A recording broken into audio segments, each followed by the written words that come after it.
Okay, well, let's get started. I am so happy that everyone is here. I'm excited for today. It's going to be a good workshop. Um, we have a special guest from the Volunteers of America that will speaking with us a little bit later, but we'll do a couple housekeeping items first.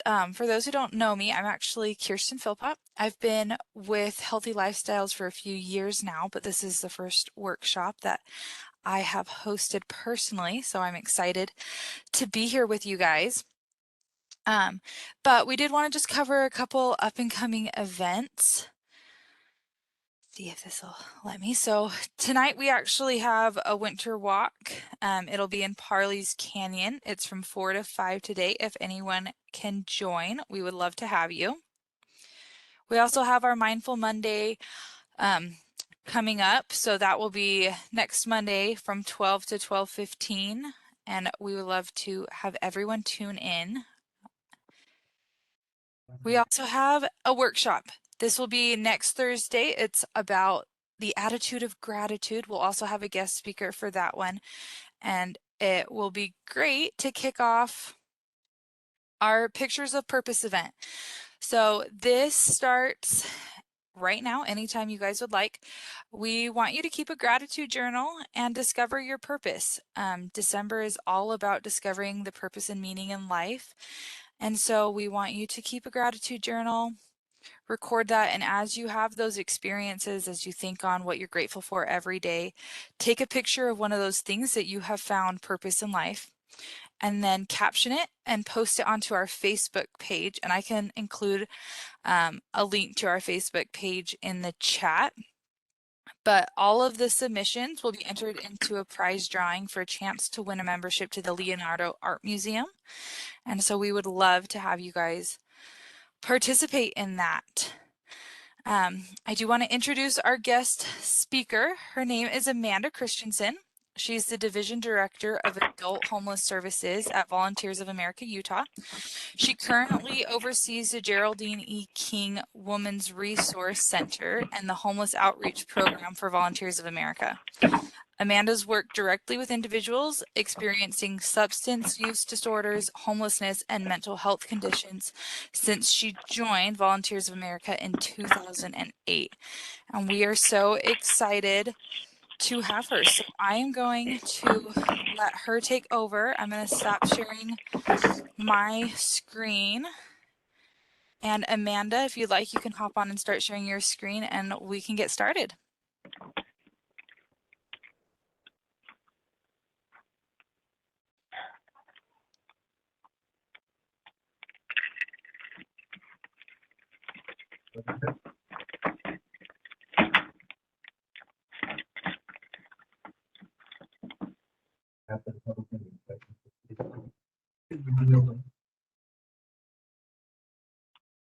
Amanda, we can't quite hear you. Are you on mute?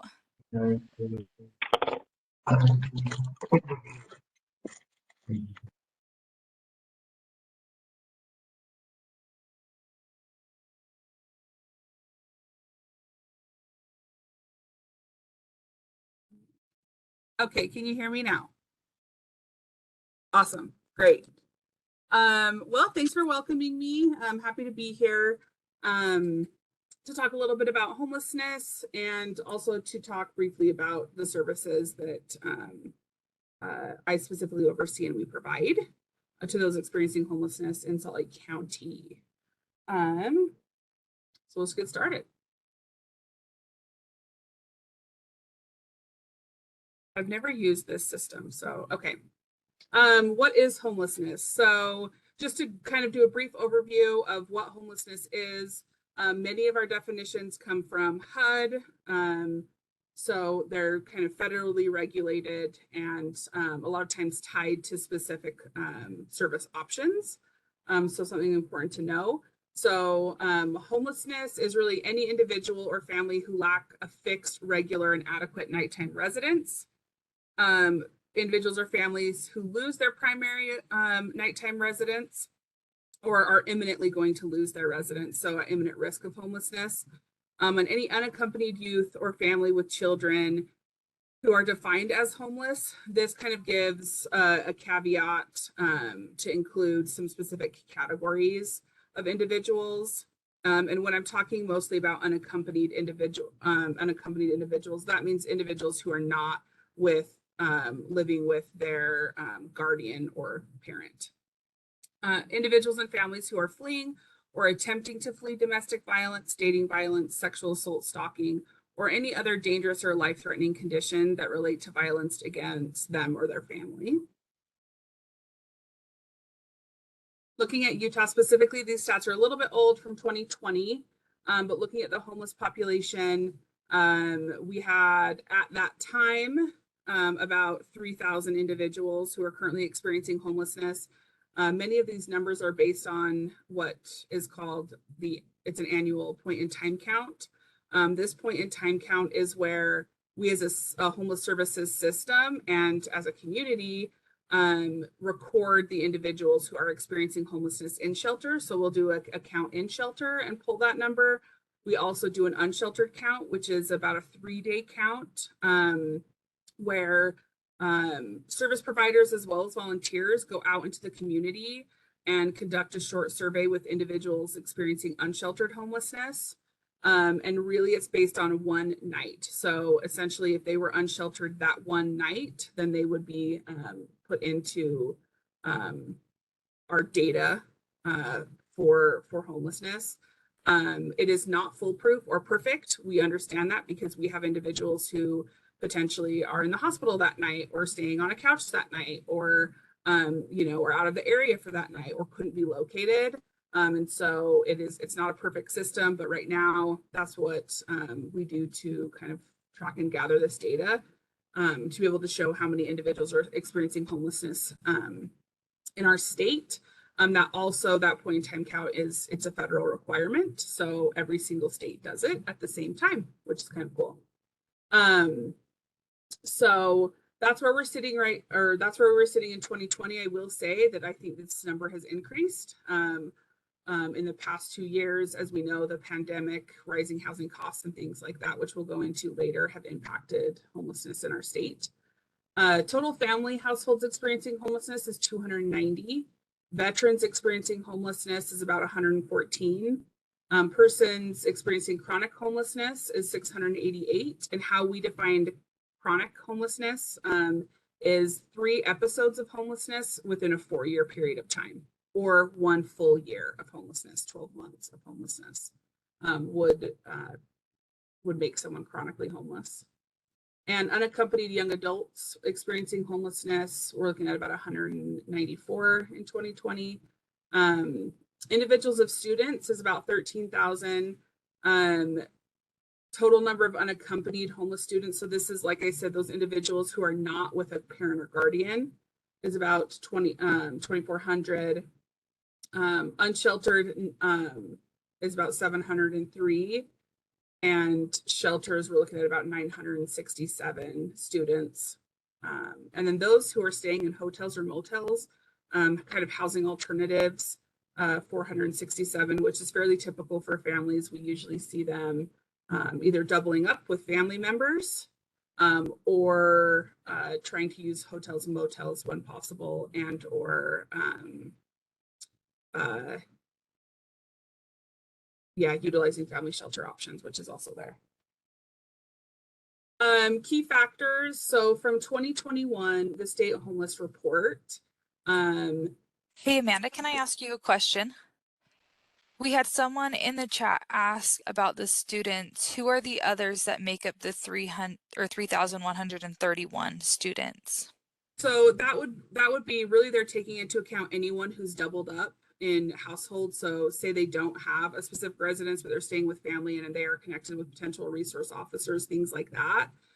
We also have kind of a large student population who are like college age, but fall within the youth category because they're under 23, who surprisingly have housing instability issues, right? So maybe you're staying in cars, things like that. As far as the increase in unsheltered homelessness, so as of 2021, we had seen a 30% increase in unsheltered homelessness across the U.S. It's basically the unsheltered population has risen dramatically since 2015. We did a big push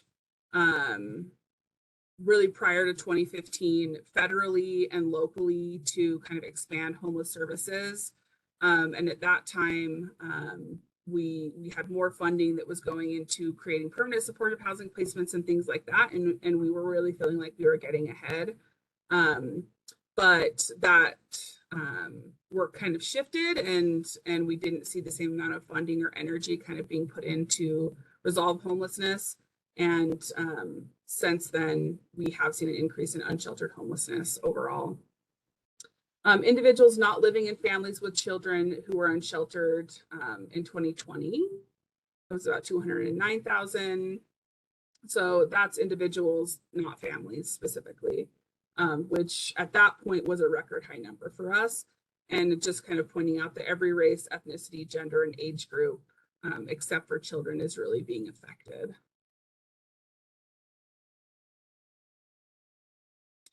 Kind of what's the progress on ending homelessness, and how that's kind of eroding. So even before the pandemic, overall homelessness was rising. So this wasn't pandemic specific, though we know that the pandemic has impacted and shifted homelessness. Overall homelessness in 2020 was only 10% lower than it was in 2007. Individual homelessness in 2020 was only 1% lower than it was in 2007. So really, we've seen that homelessness is on the rise in general. I think the pandemic for us has really kind of compounded that. And we'll talk a little bit about the causes of homelessness. So there are several causes of homelessness. It's not just one thing. And so just want to talk through those a little bit. Lack of employment or high paying jobs is obviously an issue. And I think this has kind of come more to the forefront as we have had a lot of hiring issues and things like that, and kind of the pressure to raise wages, right? In the last 2 years since the pandemic kind of hit and people started reevaluating things. And we continue to see issues with lack of employment, underemployment, or just simply lack of high paying jobs. Which sometimes ties into the second one, which is lack of quality education that limits economic mobility.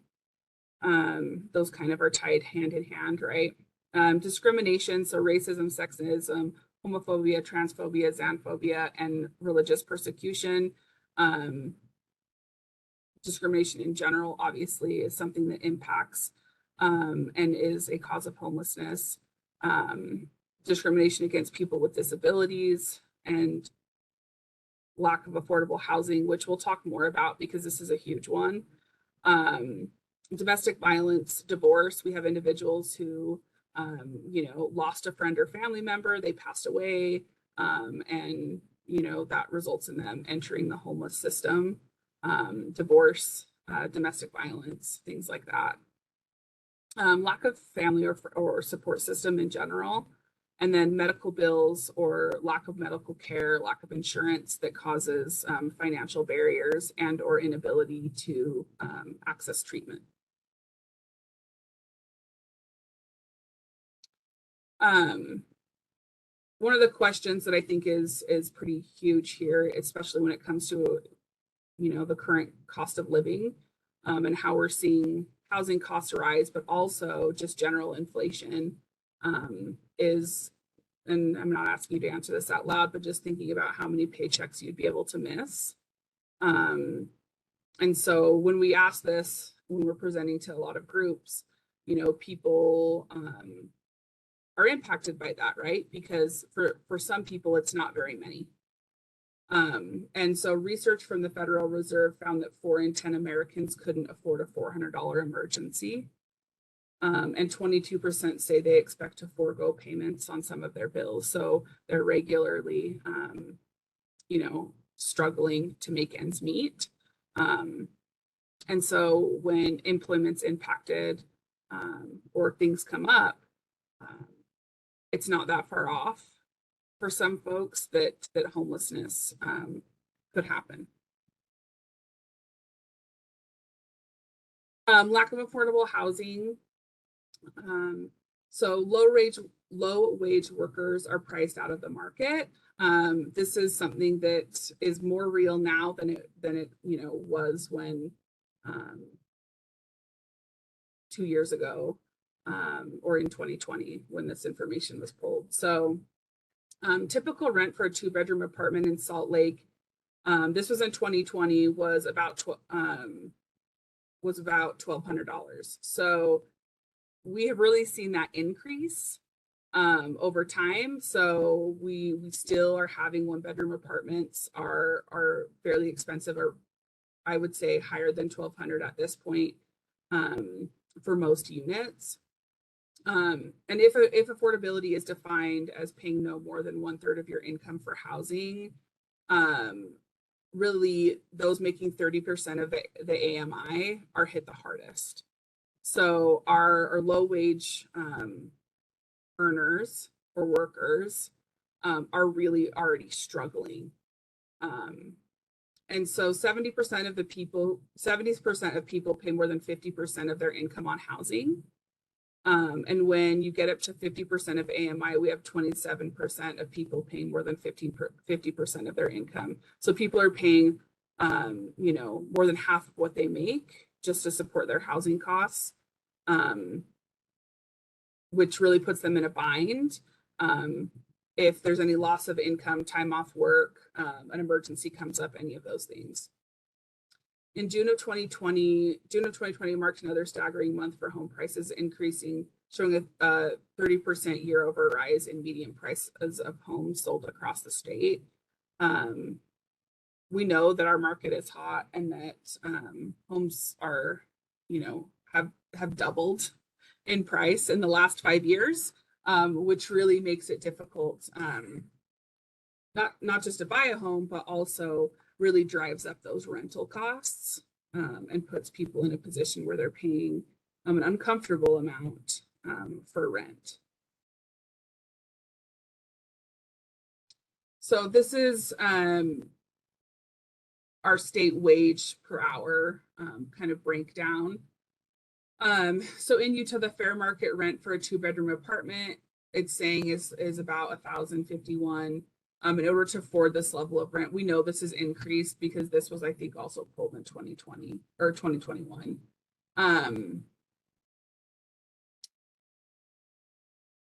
In order to afford this level of rent and utilities without paying more than 30% of your income on housing, which is what's suggested we should be paying, a household must earn $3,500 a month or $42,000 annually, assuming a 40-hour work week.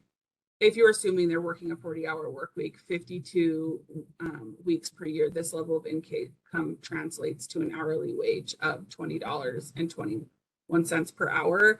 I think we are getting a little bit closer to this with kind of that push and the pressure to raise wages, but this would definitely not be impacting our low wage earners, right? Who are still, making the $12 to $15 an hour wage. Facts about Utah. So our minimum wage is at $7.25. So that's a far cry from $20 an hour. Average renter wage is about $15. 2-bedroom wage is about $20. Number of renters is about 291,000.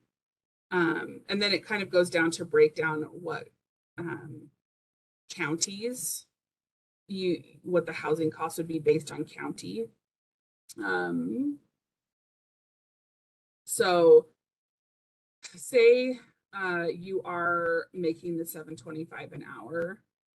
When we're looking at that, you would be working basically 92 hours per week at minimum wage to afford a 1-bedroom unit, which is not possible, right? So this just kind of speaks to how unaffordable it is for our low wage workers to maintain and retain housing in our state. Another cause of homelessness that I want to point out is trauma. So the Substance Use and Mental Health Services Administration reported that some people, particularly women, may have histories of trauma, including sexual, psychological, and physical abuse. Most families who are experiencing homelessness are headed by single women, and those women experiencing those and these women experience post-traumatic stress disorder, depression, and substance use at a higher rate than the national average. Within the larger society, people experiencing homelessness often are marginalized, isolated, and discriminated against. Additionally, they are highly vulnerable to victimization and violence, and then re-traumatization becomes, a distinct possibility for them. Given these concerns, it's important to understand the linkages between trauma and homelessness, and really the impact on what quality care can do in these situations for these folks. So currently, Volunteers of America has multiple services that we provide, including behavioral and mental health services through Cornerstone Counseling and Family Counseling Center. We also operate a youth resource center that offers shelter to youth experiencing homelessness, and also offers day center services, case management, legal services, things like that.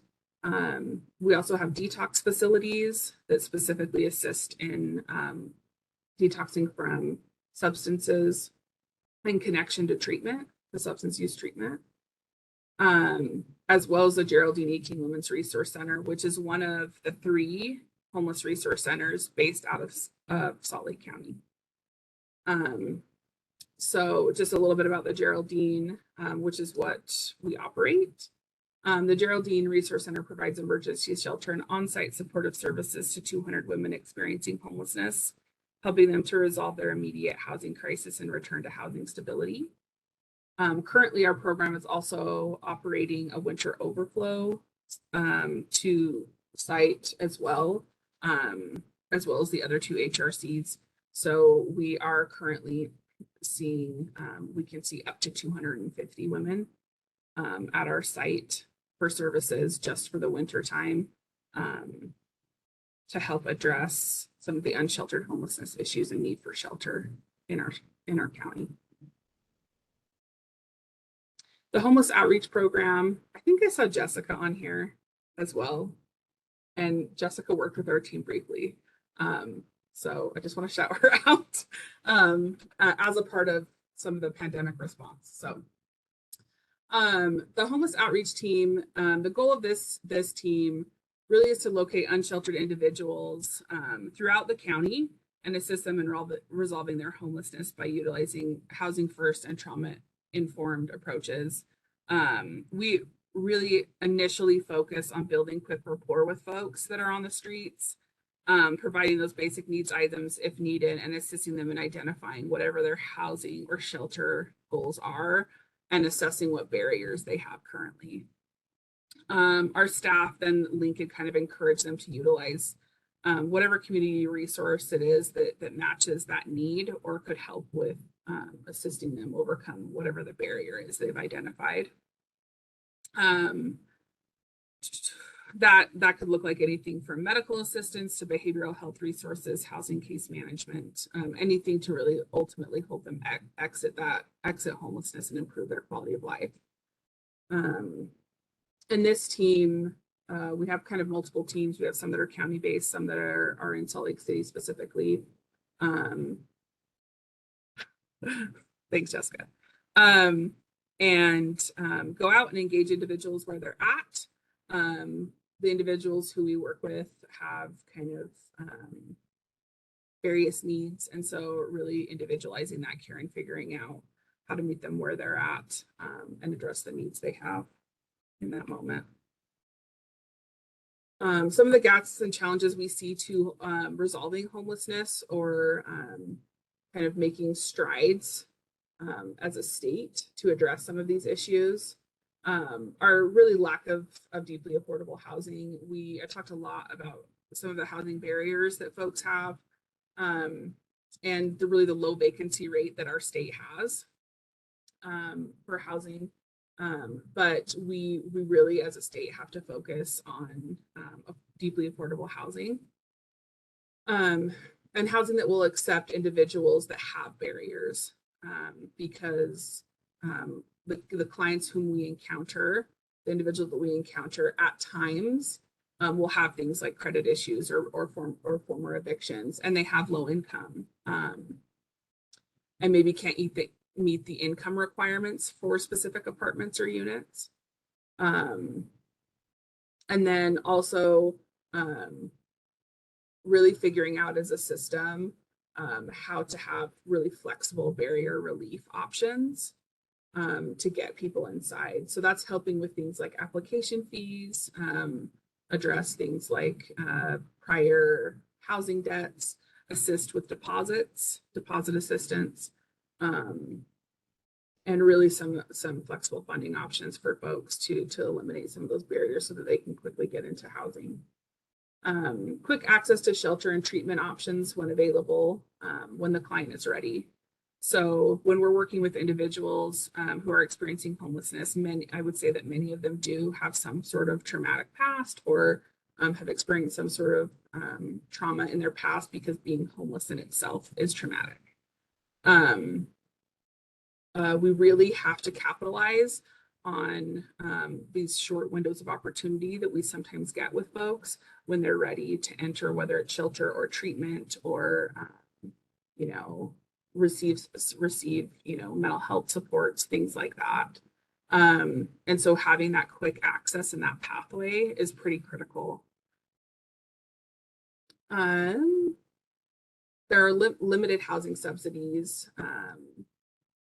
And so really looking at system-wide, federally and statewide on how to increase the housing subsidy needs for folks, as well as increase the need for supportive services in those housing subsidies. So when someone who maybe is chronically homeless and has various barriers gets into housing, how do we help them sustain that housing and continue to provide wraparound services to them when they're in that housing placement? Because we don't think that just putting someone in housing and leaving them there is necessarily going to always resolve the problem. People are probably going to need some continued services. A portion of clients will need continued support. And so making sure they have that continued support is pretty critical. So that's kind of just touching on the case management stuff. And then for us, and I think that for many people, we are continuing as a system to struggle with hiring and staff retention. This work is very difficult, and we know that many of the helping professions, right, are not our highest paid professions. And so working to continue internally and also as a system, looking at how we pay our employees and how we retain folks in these jobs when they're difficult jobs, and the market's really competitive. People can leave and go elsewhere and make more money. So that's some of the gaps and challenges we see. One thing that I want to bring up about housing subsidies that I didn't point out earlier is with the rising housing costs, this really impacts our individuals that are on fixed income. So those who are on Social Security and disability are disproportionately impacted by rising housing costs in the fact that our system tends to not keep up with cost of living increases, right? For those who are on fixed incomes. And so if you're making $770 or $725 because you're on disability, or because you're on Social Security, or because potentially you're on a fixed income because you're retirement and you're in that aging population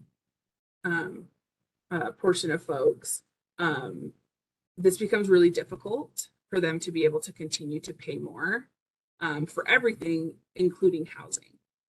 So we are seeing more individuals who are our aging population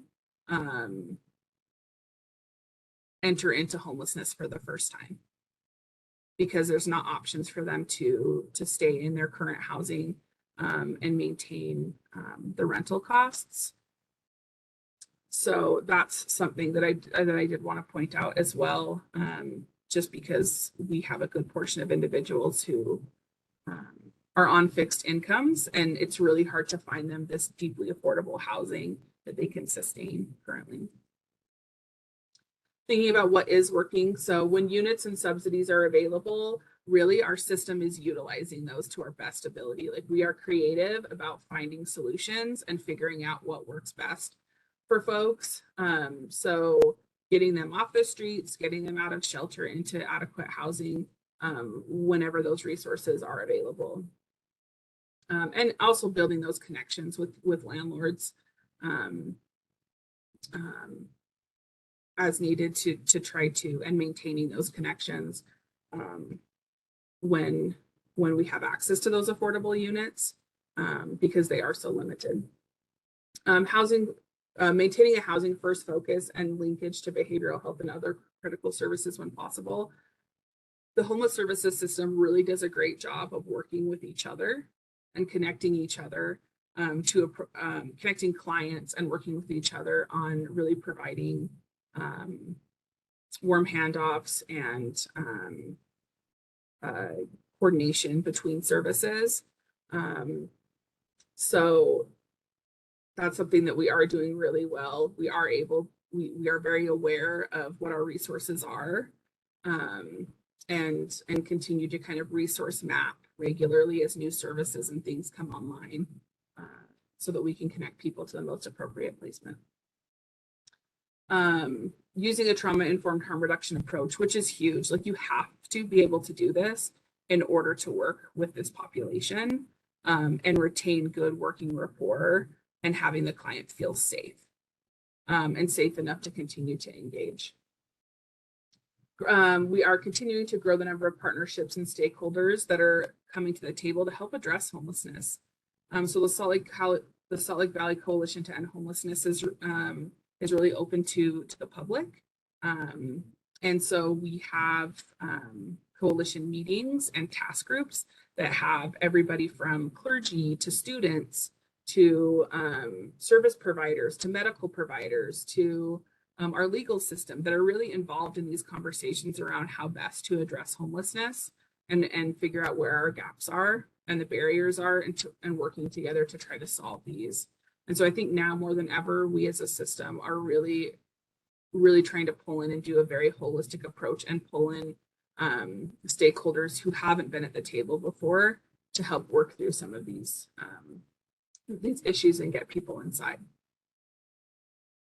When access is available to barrier elimination funding and assisting with things like deposits and things like that, we really are able to get people assistance more quickly. And so when those resources become available, we are utilizing those, and we're doing so in a way that's helping people more quickly, which is great, and getting them out of homelessness quicker. We have at the Geraldine, both on the Geraldine and at the homeless outreach team, have built some great partnerships with medical providers, including 4th Street Clinic. And we have been able to bring 4th Street into our Women's Resource Center and have connected with their street mobile team to really assist clients in the street if needed, or in our centers, to more quickly be able to assess medical vulnerability and medical needs, and are able to get clients connected to higher levels of care. So that's placed in places like care centers or assisted living centers. We have a good number of clients here who are wheelchair bound or who have kind of chronic medical conditions or things like that. And so really being able to assess where the best placement is for them. So housing for us really could look like an apartment on your own, and it also could look like a care center or assisted living if that's the level of need. So we're really trying to assess the client with who they are and where they're at and what that level of need is, and connect them to what's appropriate. And so that's our connection with 4th Street Clinic has been really critical this past year in kind of moving people onto the appropriate level of care. Just to share some data from our fiscal year 21-22, So the Geraldine E. King Women's Resource Center housed 151 clients in community housing that fiscal year and served 1,180 unique individuals and did 2,313 enrollments. And then as far as our homeless outreach program, we were able to connect 37 clients to community housing. And on our outreach team, we served 2,478 unduplicated individuals who are unsheltered in our state or in our county. The dynamic, I mean, a lot of the work is the same at the Geraldine as far as, housing work and on outreach. The difficulty with engaging with individuals in the community who are unsheltered is they move around, right? And so the dynamic and the difficulty of trying to locate and relocate individuals to work on some of these processes can be fairly difficult. And we lose track of folks. And so it's a little bit more complex on outreach, just in that we don't have the population there in front of us to engage on a regular basis. We're happy to relocate. The key to ending homelessness is a variety of housing options and clear pathways to housing options and critical services. Just to kind of end, and then I'll open it up to questions. Really having those pathways and the resources and services available is key to be able to connect folks and to connect folks quickly to have them exit our homeless services system. And then I'll just add a little caveat to that. What I've seen more frequently when we have these rising rental prices and people, at an imminent risk of losing their housing, one of the greatest things we can do, right, is help people retain housing. And so part of that is doing a lot of the prevention work and focusing on some of that prevention to help people stay in their housing. So the one thing the pandemic did do was it brought on some additional resources through the state for assistance with, paying some back rental debt if somebody has that, to get them current, things like that, to help folks retain housing. And that's really critical, right? If we can keep people in their housing, then they never have to enter the homelessness system, and they never have to experience homelessness. And so that's another piece. The prevention is a big piece as well to help keep people inside. So I'm going to stop sharing and then just answer any questions that anybody has. I'll do my best. So, any questions? Oh, what does an enrollment mean? So that just means they came into our program. We have to basically do an intake and enroll them into the state database for homelessness services. So we have a state database that homeless service providers use. And so that's what an enrollment means. It means they just came and did an intake into the program. This is Trish Hull. Can you hear me? Yep. Okay, I have two questions. One, I was really interested, I think it was just in yesterday's news, about how the mayor of Salt Lake City and then some other state and county people went to Florida to look at their homeless resources and how they handle homelessness as a whole. And it was like they finally figured out that maybe there were a lot of other components like mental health and everything that needed to be addressed at once. And I thought that was intriguing. Does that make you feel hope that maybe they're getting on the right track now? I didn't read that exact article, but it really has to be a holistic approach. So if that's what they're saying, is that great, now we need to involve all of these other services that really we've needed all along, that I'm so happy about that. Yeah.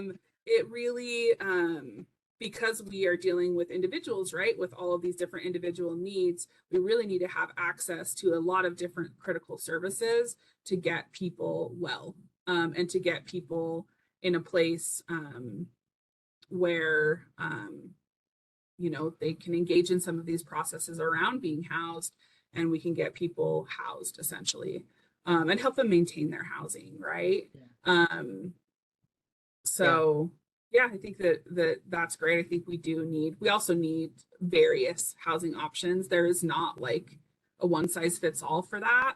And so it would be great to see if we could get some transitional housing or some different things like that that we don't have here in the state, Yeah. that they do have elsewhere.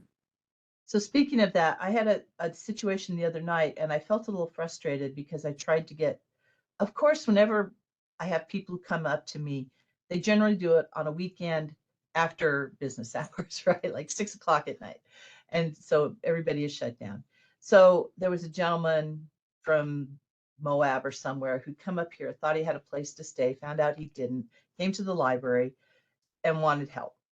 And and so I tried to call the men's shelter, and they said to call the one downtown.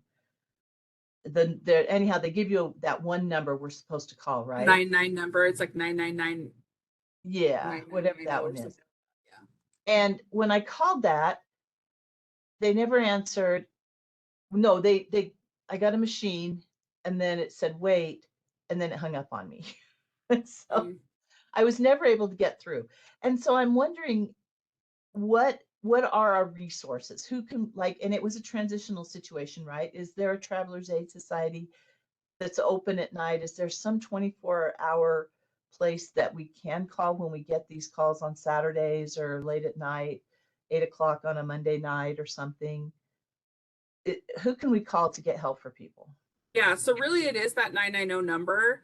I am so sad that that happened. If you want to give me specifics, I can reach out. So Utah Community Action actually runs that line, um, for our coordinated entry. So that's coordinated entry into the system. So we have kind of like, um, really it's a no wrong door approach. And it's also like we have one coordinated entry system that anyone can access that coordinated entry system, and then they will let them know where there's availability across the system. Right now, it looks a little bit wonky and different because we're in the midst of winter overflow. Um, so So what's really, that number? it's I'll put it in the chat too. Okay, thank you. It's 801-990-9999. So that's the number. I will say right now, if there is someone in need of shelter, send them to the Wiegand Center as long as it's basically before 10:30 p.m. because we're doing coordinated entry for overflow out of the Wiegand Center, and then St. Vincent, which is in that same, it's across the street from the Wiegand Center or like across the courtyard, Uh-huh. is operating winter overflow, and it is a walk-in basis, and they will take people in at any time of night. Oh, well, that's great to know. Okay, So thank you. at times they'll run into capacity issues, but for the most part, they will figure it out. And then if they need to, they will coordinate with another resource center if there's capacity at that resource center for overflow, or we have an overflow currently running out of Mill Creek right now for winter, to figure out they'll cap that person to where they need to go. Or if our shuttle services are still running, they'll direct them to the shuttle to get to the place they need to go. That's great. So right Thank you now very we're much. really directing everybody to the Wiegand Center, just to coordinate overflow options. Um, Okay. so Thank you very much. I wish I'd known that the other night. That's great. no problem. It looks like there's also a question, what about food insecurity among the homeless? It is an issue. It's a huge issue. I would say for our outreach team, we're not a food bank. Our role is we assist with some basic needs, but our role really is to connection into shelter and housing and some kind of long-term services, ideally. But we do provide food bags or things like that when people need them, and we're going through more food than we ever have before. And part of this, I think, is that some of the other food banks, like the small ones, different food service options out of churches or things like that, with the general population really feeling the increase in food prices and housing costs and all of that, we have more people that are food insecure. This started kind of at the beginning of the pandemic, where all of a sudden some of our food resources were really being, highly utilized more than they have before. And I don't think we've really seen a huge drop in that. And so I know that I've had some case managers that have taken clients and they've been like, sorry, we don't have anything right now because, it's being utilized, food's being utilized. So there's definitely food insecurity issues among the homeless. If they are currently in any of our homeless resource centers, they're fed 3 meals a day. So, and we do have some services in the community that serve hot meals. St. Vincent's serves hot meals. So there are some options for folks to go to in the community, but overall, food insecurity is definitely an issue that we see. And in summertime, we go through a ton of water on our outreach teams. So yeah, to answer your question, it's definitely an issue. Part of what we do right is also look at what benefits they could qualify for, what benefits they need, and that can include food stamps. So that's one option for kind of an ongoing food resource for folks who we serve. Any other questions? Amanda, there was the question in the chat. Are you doing anything with clothing collections this month? And if so, where? Awesome. Yeah, we always are collecting clothing donations. I will link here our website, which will show the drop-offs. So one is the Geraldine E. King Women's Resource Center, and the other one is our Youth Resource Center that accept clothing donations. And so I will link that for you all. And there's also on our website, you can see, we also have volunteer opportunities to serve meals and things like that if you're interested. But while I look this up, is there any other questions for me or anything else that's come up for anybody? Do you have a brochure or anything for homeless patrons? Like if we have somebody walk in and says, hey, I need help. I know West Valley City made one a few years ago. And I just wondered if you guys had one that we could hand to a homeless patron, say, here are some places you can go to wash clothes or get help or food or housing or whatever. Yeah, I have a flyer. I will work with Kirsten to get that out to you all. I'll send it to her. The only thing I need to do is just check to make sure that it's up to date. Resources and hours change all the time. And so it's hard to have something that's constantly consistent, but we do have just like a general flyer, and I'm happy to share that with Kirsten. She can get that out to you all. That'd be great. Thank you very much.